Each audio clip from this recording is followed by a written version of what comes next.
The voice in the walls. One night, a man named David moved into an old house that had been abandoned for decades.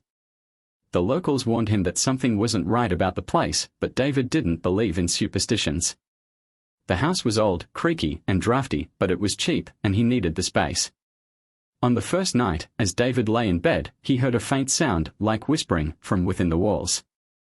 Thinking it was just the wind or the house settling, he shrugged it off and went to sleep. But the next night, the whispering grew louder.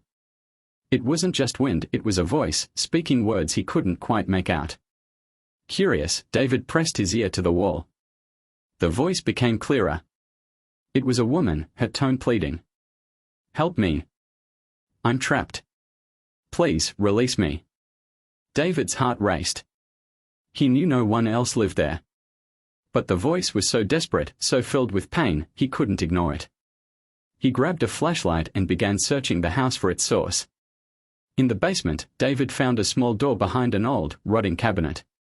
It was locked tight, but the voice was louder now, clearer. "Please open the door. I've been here for so long." Driven by a strange compulsion, David found a crowbar and pried the door open. Behind it was a narrow, stone staircase leading down into darkness. The air was cold and damp, filled with the scent of earth and decay. He descended, flashlight flickering, as the voice grew louder. "You're almost here. Please." At the bottom of the stairs, David found an old, bricked-up wall. His instinct screamed at him to stop, to leave, but the voice was insistent now, begging him to tear down the bricks.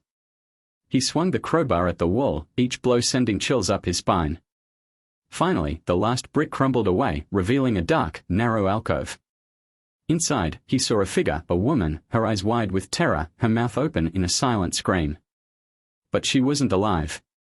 She had been bricked up in the wall for years, her body mummified with time. David stumbled back, horrified, but before he could run, the whispering stopped. Instead, he heard a new sound, breathing. Heavy, slow, right behind him. He turned, and in the flickering beam of his flashlight, he saw her, the woman from the wall, standing just inches away, her mouth twisting into a grotesque smile.